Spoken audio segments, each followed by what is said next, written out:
এক একটা পরিস্থিতিতে কেমন একটা হয়ে যায়, চোখের সামনে একটা ঘটনা ঘটতে দেখেও কিচ্ছু করতে পারি না। একবার মনে হয় যেটা চোখের সামনে দেখছি সেটা একটা খারাপ স্বপ্ন, কিছু করার চেষ্টা করলেও পারি না। মনে হয় সমস্ত শক্তি লোপ পেয়েছে, আমার আর কিছুই করার নেই। এবারের অভিজ্ঞতাটাও সেরকমই, যেখানে চোখের সামনে কিছু একটা ঘটেছিল কিন্তু কিচ্ছু করা যায়নি। আজকের ঘটনাটি পাঠিয়েছেন আমাদেরই এক সহকর্মী এবং তিনি নাম প্রকাশে অনিচ্ছুক। বাকি ঘটনাটা তাঁরই জবানিতে।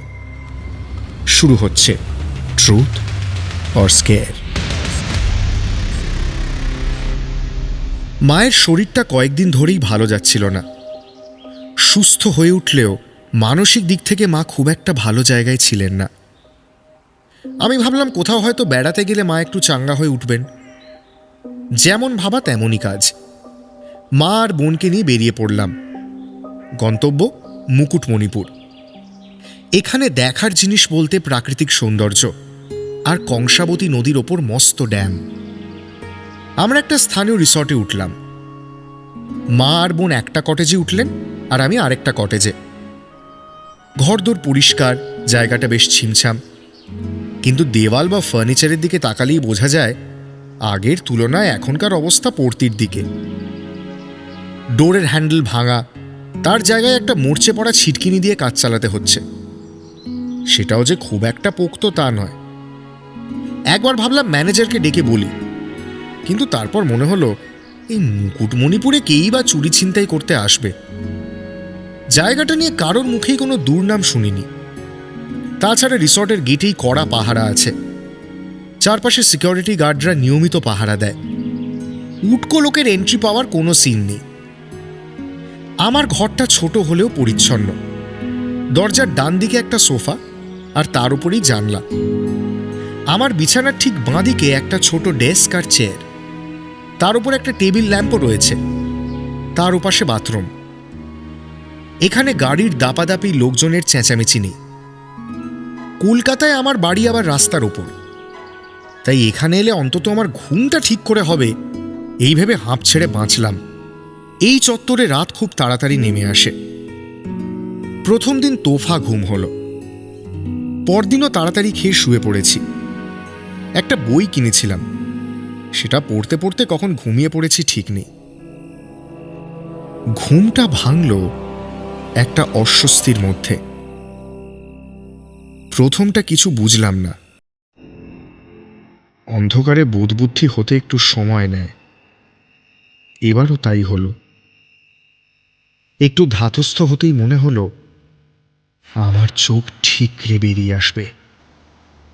ঠিক দেখছি ঘরের মধ্যে একটা মানুষের ছায়া, একটা অস্পষ্ট শেপ। ইনফ্যাক্ট আমার ঘুমটা ভাঙল একটা জুতোর শব্দে। এই ধরনের জুতো আমরা কেউ পরি না। মা পরেন স্লিপার্স আর আমি স্নিকার্স। এই আওয়াজ বুট জুতো ছাড়া সম্ভব নয়। লোকটার অবয়ব আমি স্পষ্ট দেখেছি, সে বিষয়ে কোনো সন্দেহ নেই। ঘরে কিন্তু এখন আর ঘুটঘুটে অন্ধকার নেই। বাইরে থেকে আসা চাঁদের আলোয় দেখছি লোকটা জানলার দিকে পিঠ করে দাঁড়িয়ে। তার পরনে একটা স্যুট জাতীয় পোশাক। লোকটা ঘরের মধ্যে একটা ছোট্ট জায়গা জুড়ে অধৈর্য হয়ে বারবার ঘোরাফেরা করছে আর কিছু খুঁজছে। ঘরের আবহাওয়াটা ভারী লাগছিল। এবার ঘরে ধোঁয়া পাক খেতে দেখে বুঝলাম যে লোকটার হাতে একটা সিগারেট। সেটাও আন্দাজ, কারণ একটা লালচে মতো আভা দেখতে পাচ্ছিলাম। আমি হাত বাড়িয়ে টেবিলের ওপর ল্যাম্পের সুইচটা জ্বালাবার চেষ্টা করলাম, কিন্তু কিছুই হলো না। একটা শব্দ পর্যন্ত নয়। খাট থেকে নেমে দুপা হাঁটলেই সুইচ বোর্ড পেয়ে যাব, ঘরের আলো জ্বালতে পারবো। চেষ্টা করলাম প্রাণপণ, কিন্তু মনে হচ্ছে আমার পা জমে গেছে। আমার ঘরের বাইরেই কেয়ারটেকারের থাকার জায়গা। জোরে হাঁক পারলেই লোকটা হয়তো শুনতে পাবে, কিন্তু আমার মনে হচ্ছে গলা শুকিয়ে গেছে। শত চেষ্টা করলেও কোনো আওয়াজ বেরোবে না। তাছাড়া আমার এটাও মনে হলো চিৎকার করলে আমার বিপদ বাড়বে। লোকটা তখনও একটা ফুট 2-3 জায়গা জুড়ে অশান্তভাবে পায়চারি করছে আর কি যেন খুঁজছে। এরপর দেখলাম সে যেন কিছুটা নিরাশ হয়ে হাল ছেড়ে দিল। তারপর দরজার পাশে সোফায় বসল। এবার সে সরাসরি আমার মুখের দিকে তাকিয়ে। অন্ধকার বলে হয়তো বুঝতে পারছে না যে আমি জেগে। আমার নড়াচড়া করার ক্ষমতা নেই। স্যুটের আড়ালে আর এই অন্ধকারে লোকটার মুখ দেখার কোনো রাস্তাই নেই। আমি শুধু দেখলাম লোকটা হাতের সিগারেটটা সোফার ওপর ঘষে নেভালো বোধহয়। তারপর উঠে দাঁড়ালো। বলতে এত সময় লাগলেও ঘটনাটা ঘটেছে হয়তো 30-35 সেকেন্ড। লোকটা উঠে দাঁড়াতেই আমার স্পষ্ট মনে হলো এ আমার ক্ষতি করতে এসেছে, এ কিছু অনিষ্ট করতে এসেছে। আমি আবার ওঠার চেষ্টা করলাম, কিন্তু বুঝলাম হাঁটা চলা করার শক্তি একদম নেই। এর পরের ঘটনা আমার আর মনে নেই। পরদিন সকালে উঠে প্রথমত নিজেকে ভাগ্যবান বলে মনে হচ্ছিল বেঁচে থাকার জন্য।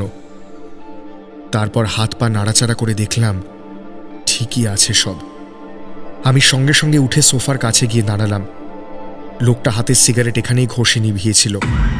পোড়া দাগ বা গর্ত তো থাকবেই, কিন্তু সোফার কাছে গিয়ে দেখলাম কোথাও কোনো রকম দাগ নেই। দরজার আশেপাশে কোথাও পায়ের দাগ নেই, অথচ বুট জুতোর আওয়াজ আমি স্পষ্ট শুনেছি। পায়ের দাগ তো থাকতেই হবে, কিন্তু না, কিছুই নেই। এমনকি দরজার ছিটকিনিটাও অক্ষত।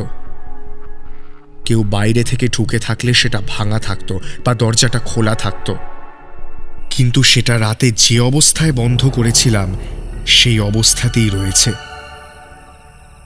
আমি ওই সোফাতে বসতে গিয়েও উঠে দাঁড়ালাম। ভাগ্যিস সেদিন ওই কটেজটা ছেড়ে দিয়েছিলাম, কারণ সেদিন আমাদের বিষ্ণুপুর যাওয়ার কথা ছিল। আমি ওই ঘরটা নিয়েছিলাম তার জানলা দিয়ে ড্যামটা দেখতে পাওয়ার জন্য। ওই ভিউ এক কথায় অনবদ্য, কিন্তু আমি যে ভিউ পেয়েছি সেটা ভয়ানক। এর মাসখানেক পর আমার এক বন্ধু তার পরিবার নিয়ে মুকুটমণিপুর যায় এবং ওই রিসর্টেই ওঠে।